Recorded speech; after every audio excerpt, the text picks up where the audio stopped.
दोस्तों, इस कोरोना काल में विश्व के सारे देश और उनके सारे के सारे वैज्ञानिक सब के सब अपने हथियार डाल दिए और ऐसे समय में आयुर्वेद का लोहा पूरा दुनिया माना है और विश्व के सारे देशों की दवाओं में, सारे देशों के इलाज में जिसमें कम से कम क्षतिग्रस्त हो, कम से कम शरीर को नुकसान हो, उनमें आयुर्वेद अपना झंडा गाड़ चुका है।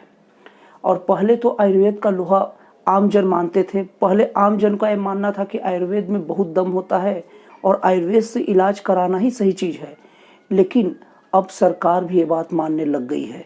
इसीलिए तो भारत सरकार के आयुष मंत्रालय द्वारा कोरोना का इलाज अब आयुर्वेद और योग चिकित्सा दोनों से किए जाने की अनुमति मिल गई है।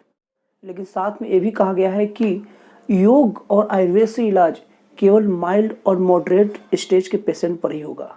तो दोस्तों, सबसे पहले ये बात समझ लेते हैं कि ये माइल्ड और मॉडरेट स्टेट है क्या। दोस्तों, कोरोना का ऐसा लेवल जिसमें लोगों को साधारण सर्दी, बुखार, खांसी या बदन दर्द वगैरह होता है और सामान्यतः 4 से 5 दिन या ज़्यादा सप्ताह भर के आसपास में पेशेंट अपने आप ठीक हो जाता है, इसे माइल्ड स्टेट कहते हैं। और हमारे देश के महानायक अमिताभ बच्चन जी इसी स्टेज के कोरोना के पेशेंट हुए थे।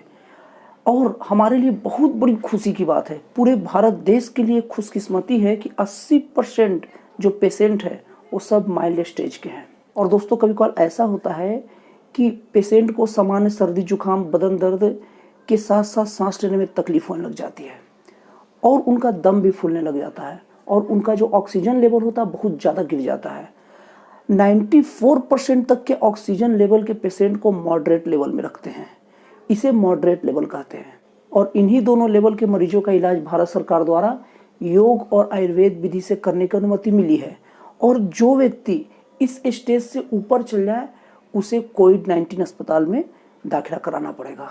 लेकिन अगर देखा जाए तो 80% से ज़्यादा माइल्ड और मॉडरेट स्टेज है। मतलब कि हमारे देश में कोरोना मरीजों का 80% से ज़्यादा इलाज इस आयुर्वेद और यौगिक विधि द्वारा होगा। और इसका सबसे बड़ा लाभ ये है कि जो बाकी देशों द्वारा एलोपैथिक जो इलाज किया जाता है उसमें क्या हाइड्रोक्लोरोक्विन दिया जाता है, रेमडेसिविर दिया जाता है। ये सब ऐसी दवाएं हैं जो मरीजों के ऊपर बहुत घातक असर डालती है। हाइड्रोक्लोरोक्विन एक ऐसा दवा होता है जिसका रेगुलर उपयोग करे तो पेशेंट जो होते हैं या कोई भी व्यक्ति अगर हाइड्रोक्लोरोक्विन का ज़्यादा यूज करे तो उसके अंदर आत्महत्या करने की भावना बहुत तेज़ी से जगती है। इसीलिए आप देखिएगा कि कोविड अस्पताल में बहुत सारे जो मरीज हैं वो आत्महत्या करने लग गए हैं। वैसे देखा जाए दोस्तों तो हमारे देश में शुरू से ही कोरोना का इलाज आयुर्वेदिक विधि द्वारा चल रहा है। लेकिन यहाँ पर भारत सरकार का स्पष्ट निर्देश नहीं होने की वजह से कोई अलग विधि से इलाज कर रहा है, कोई अलग विधि से इलाज कर रहा है और योग के अलग अलग आसनों द्वारा भी कोरोना का इलाज चल रहा है। लेकिन विधि सही नहीं होने की वजह से कोई अपने अपने तरीके से जो आयुर्वेदिक डॉक्टर है, जो योग कराने वाले जो शिक्षक है, जो प्रशिक्षक है, मतलब कि जो अलग अलग आयुर्वेदिक डॉक्टर है, वो अपने अपने सुविधा अनुसार अलग अलग दवाएं दे रहे हैं। तो इनसे मरीजों को भी लग रहा है कि इलाज चल रहा है कि नहीं चल रहा है और योग के आसन का भी यही हाल है। लेकिन भारत सरकार द्वारा जो प्रोटोकॉल जारी किया गया है उसमें स्पष्ट तौर पर बता दिया गया है कि कोरोना के कौन सी स्तर में कौन सा आयुर्वेदिक दवा दिया जाए और कौन सा योग के आसन करवाया जाए। अब इससे जो कन्फ्यूजन था लोगों के मन में ये भी दूर हो गया है और लोगों के मन में ये बात भी आ गया है कि भारत सरकार जब इसको मान्यता दिया है और वो दवाओं की मान्यता दिया है तो बहुत सोच समझ के दिया होगा। इससे लोग अब पॉजिटिवली यूज कर रहे हैं और अच्छे से उपयोग करेंगे जो और हमारे लिए कारगर साबित होगा। दोस्तों, मैं आपको एक बात और बताते चलूँ कि कोरोना काल में आयुर्वेद के महत्व को भारत के बहुत सारे राज्य पहले ही समझ चुके थे। जैसे दिल्ली हो गए, पंजाब हो गए, कर्नाटका हो गए, तमिलनाडु हो गए। ये सब राज्य अपने पुलिस को पावर बूस्टर के तौर पर कोरोना की दवा मुफ्त में ही दे रहे थे। रोग प्रतिरोधक क्षमता बनी रह करके मुफ्त में ही दवा दी जा रही थी। और इससे फ़ायदा ये हो रहा है कि बहुत सारी अब कंपनियां हैं वो कोरोना के लिए आयुर्वेदिक दवा बनाने में लग गई है और ये हमारे देश के लिए बहुत ही ज़्यादा पॉजिटिव साइन है। दोस्तों, कई बार ऐसा समय आता है कि एलोपैथिक घुटने टेक देता है, पूरी तरह से सिलेंडर हो जाता है। उस वक्त आयुर्वेद ये साबित करता है कि भविष्य के चिकित्सा पद्धति का प्रमुख विकल्प आयुर्वेद ही होगा और इसके अलावा और कुछ हो ही नहीं सकता। मैं पर्सनली ऐसे व्यक्ति को जानता हूँ जिसकी जो जांग है, जांग के पास की हड्डी पूरी क्रैक कर गई और इतनी बुरी तरह से क्रैक की थी कि डॉक्टर ने क्लियर कह दिया था कि अब आपका पैर जांग के पास से काटना पड़ेगा। वो व्यक्ति अपने दिल पर पत्थर रख के आयुर्वेदिक डॉक्टर के पास गए। उन्होंने बांस वास से कुछ बांधा, उसके हड्डी को बैठाया। बेचारा 3 से 4 दिन तक आधा होश में आता था, आधा होश में नहीं रहता था, लेकिन 3-4 महीने के रेगुलर इलाज के बाद वो व्यक्ति नॉर्मल हो गया। अब अपने पैरों पर ऐसे चलता है कि आप देख के नहीं बता सकते हैं कि उसके पैर में इस तरह की कभी चोट लगी होगी। अब अगर सोचिए, अब अगर वो एलोपैथी के भरोसे होता तो व्यक्ति अपना पैर गवा दिया होता। आज उसका पैर बचा है, उसका पूरा जीवन बचा है, क्योंकि जांग के पास के पैर, एक आम आदमी का कट जाना मतलब उसका जीवन लगभग खत्म हो जाना होता है। तो आज उसका जो पैर बचा है, जो कंप्लीट खड़ा है, जो चल रहा है, वो केवल और केवल आयुर्वेद पर उस वक्त विश्वासी हैं। और आज नहीं तो कल इस देश को समझना ही होगा कि आयुर्वेद का क्या महत्व है, आयुर्वेद चिकित्सा पद्धति में क्या स्थान रखता है।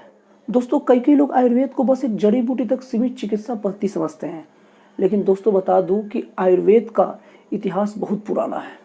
आयुर्वेद टोटली एक चिकित्सा पद्धति है जैसे एलोपैथी है। और आयुर्वेद की रचना आज से लगभग 3500 साल पहले, कंप्लीट रचना जिसमें पूरा का पूरा चिकित्सा पद्धति का वर्णन हो, 3500 साल पहले हो गई है। और हमारे जो 4 वेद हैं, ऋग्वेद, यजुर्वेद, सामवेद और अथर्ववेद, वो जो चौथा जो मैंने आपको वेद बताया अथर्ववेद, उसमें इसका पूरा का पूरा एकदम एक्सप्लेनेशन मिलता है, पूरे विस्तार से वर्णन मिलता है। मतलब 3500 साल पहले ये इतना ज़्यादा परिपक्व हो गया था कि इसे एक चिकित्सा पद्धति के रूप में संहिताबद्ध कर दिया गया, मतलब स्टेप बाय स्टेप लिख दिया गया। तो दोस्तों, इसका इतिहास तो कन्फर्म 3500 साल से पुराना है। आज से 3500 साल पहले ये तो परिपक्व अवस्था में आ गया था। लेकिन अगर आप एलोपैथिक पद्धति जिससे हम अभी इलाज करा रहे हैं, इसकी अगर बात करेंगे तो इसका इतिहास बस 500 साल के आसपास होगा। तो अब बताइए दोस्तों, 3500 साल पुराना चिकित्सा पद्धति ज़्यादा अनुभव रखता है कि 500 साल पुराना चिकित्सा पद्धति?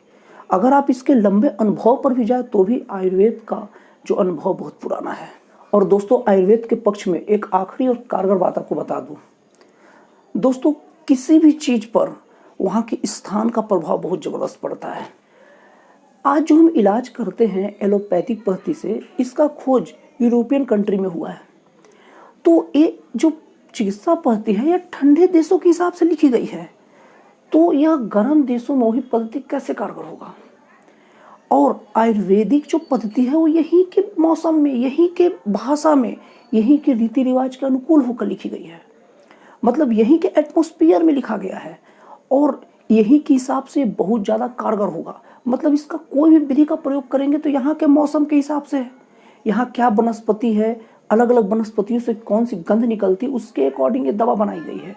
इसलिए आयुर्वेदिक दवा यहाँ के लोगों पर इतनी तगड़ी और कारगर होती है। और जबकि एलोपैथिक अपने अलग देश के हिसाब से, तो उस देश में कारगर होगी, हमारे पास कारगर नहीं होगी। और WHO में आयुर्वेद का पिछड़ेपन का कारण भी एक ही है। अगर WHO के सामने कोई आयुर्वेद का पक्ष रखता है तो वो उसके परीक्षण करने के लिए यूरोपियन देशों का सहारा लेता है। और WHO में ज़्यादातर देश यूरोपियन देश है और ज़्यादातर देश ठंडे देशों से आते हैं। तो उस देश में जब इसका परीक्षण होता है तो कारगर नहीं हो पाता है और फिर WHO सीधे कह देता है कि आयुर्वेद उतना तगड़ा और कारगर नहीं है। लेकिन अगर आप इस देश के अनुसार से परीक्षण करें तब आपको पता चलेगा कि आयुर्वेद का महत्व क्या है, आयुर्वेद का कितना तगड़ा महत्व है। मैंने जो आयुर्वेद का जो असर देखा है ना, वो मुझे सीधे चमत्कार लगता है, चमत्कार से कम तो बिल्कुल नहीं लगता। दोस्तों, हमारे देश में वैसे भी आयुर्वेद पर ज़्यादा विश्वास नहीं किया जाता और शायद पहला ऐसा अवसर है जब भारत सरकार द्वारा चिकित्सा के मेन पद्धति के रूप में आयुर्वेद का खुला आदेश दिया गया हो। और ये कोई छोटी चीज़ नहीं है, कोई भी बड़ी परिवर्तन का शुरुआत छोटी छोटी चीज़ों से ही होता है। दोस्तों, हमारे देश में पता नहीं क्यों आयुर्वेद पर विश्वास शुरू से ही लोगों का नहीं रहा है। लोग आयुर्वेदिक चिकित्सा पद्धति से दूर भगते हैं और शायद ऐसा पहली बार हुआ होगा कि भारत सरकार द्वारा किसी इतने बड़े महामारी में आयुर्वेद पर विश्वास भारत सरकार द्वारा दर्शाया गया होगा, दिखाया गया होगा। और ये बहुत ही अच्छा साइन है, क्योंकि कोई भी बड़ा परिवर्तन का शुरुआत ऐसी छोटी छोटी चरणों से ही होता है। और संभव है कि अगर ये सफल हो गया, और जिसकी बहुत प्रबल संभावना है कि ये सफल होगा प्रयोग, तो उसके बाद हो सके तो और बड़ी बड़ी बीमारियों में आयुर्वेद का उपयोग सरकार द्वारा किया जाए। सरकार द्वारा अनुमति दी जाएगी कि और बड़ी बड़ी जो घातक बीमारियां हैं उस पर भी आयुर्वेद को आजमाया जाए। तो दोस्तों, आयुर्वेद के महत्व पर आज आपको ये वीडियो कैसा लगा, अच्छा लगा या खराब लगा, कमेंट बॉक्स में जरूर लिखिए। और दोस्तों, अगर आपको मेरा वीडियो पसंद आया हो तो प्लीज़ आप इस चैनल को सब्सक्राइब कर दीजिए, ताकि इस टाइप का जब भी मैं कोई नया वीडियो अपलोड करूं तो इसका पहला नोटिफिकेशन आप तक पहुंचे और आप इस वीडियो को सर्वप्रथम देख सके। तो फिर मिलते हैं अगले वीडियो में एक नए और एक जन कल्याणकारी विचारों के साथ। अगर पापा का अच्छा लगा, अगर लाइक कर देना, अगर सब्सक्राइब भी कर देना, अगर शेयर भी कर देना।